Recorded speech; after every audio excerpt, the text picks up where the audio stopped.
Бәріне сәлем достар, бүгін біз 6-шы сыныптың қазақ тілінің 9-шы тарауының 8-ші параграфын өтетін боламыз.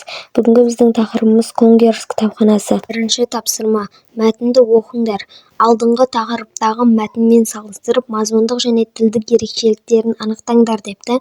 Бірақ біз астындағы сұрақтарына жауап беріп кете салайық. Бірінші сұрақ. Кітапхана неге Конгерс кітапханасы атанған? Кітапхана алғашында ақш Конгерсіне арнап құрылып, тек мемлекеттік органдардың пайдалануына арналған. Оған Конгерс кітапханасы деген атау берілген. Екінші сұрақ. ақш президенттерінің кітапханаға ерекше қамқорлық танытуы неліктен деп ойлайсыңдар? ақш президенттері кітапхананың дамуына ерекше мән берді. Себебі кітапхана мемлекет басқару үшін қажетті ақпараттық база ретінде маңызды болды.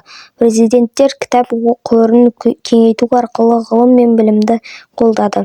Мысалы, Томас Джефферсон кітаптарын сыйлаған. 1930 жылы кітапханаға ұлттық статус алып, мемлекеттік қолдауға ие болды. Екінші тапсырма. Қазіргі таңда әлемдік үштікке кіретін ірі кітапханалар туралы ізденіп, мәліметтер жинаңдар. Бір кітапхананың тарихын қысқаша баяндаңдар депті. Конгерс кітапханасы 1800 жылы ақш-та құрылды.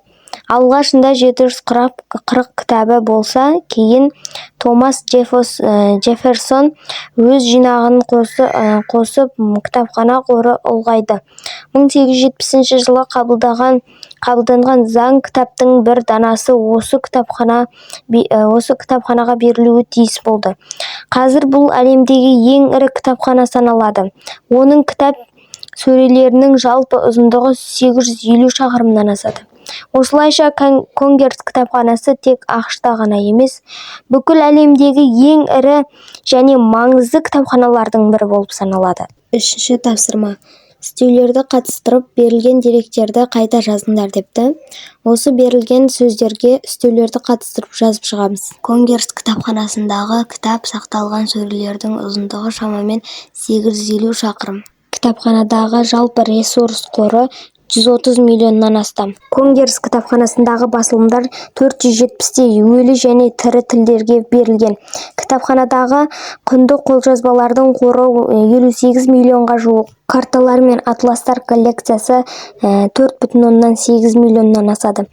Бір қатар оқырмандар диванда жатып, келесі тобы кезек күтіп кітап оқиды. Оларды оятуға не ескерту жасауға тыйым салынады. Себебі кітапхана оқырмандарға қашанда қолайлы жағдай жасауды басты міндет деп санайды. Емле ережесіне сүйеніп, мәтіндегі орфографиялық және пунктуациялық қателерді түзетіп, редакциялаңдар депті. Кітап маған тақтан да қымбат деген Шекспир. Наданмен дос болғанша кітаппен дос бол, дейді Баус. Кітап сенің аспиратаспаған асыл досың. Кітаппен дос болған адам ой-өрісі кең, сөз мәдениеті жоғары, саналы, жан-жақты болып тәрбиеленеді. Кітап әлемдегі құпиясы мол ұлы жайларды білуге үйретеді, дейді Горький. Кітаппен дос болған адам ғана оның құпиясын ашып, ғажабын танып біле алады. Тақырып бойынша жуан және жіңішке сұрақтар әдісімен сұрақтар жазыңдар депті. Жуан сұрақтарға жазамыз. Конгерс кітапханасы қай жылы құрылды? Бастапқыда кітап қоры қанша болды? Томас Джефферсон кітапхананың дамуына қалай үлес қосты? Конгерс кітапханасындағы кітап сөрелерінің жалпы ұзындығы қанша? Кітапханада шамамен қанша тілдегі басылымдар сақталған? Жіңішке сұрақтарға жазамыз. Шекспир кітапханасы кітап туралы қандай пікір айтқан? Бауэ кітапты кіммен салыстырған? Горький кітаптың қандай қасиетін ерекше атап өткен? Кітаппен дос болған адамның қандай ерекшеліктері болады? Кітаптың адам өміріндегі рөлі туралы мәтінде қандай ой айтылған? Достар, осымен менің видеом аяқталды. Сау болыңыздар. Мені 1000 подписчикке жеткізіп тастайық.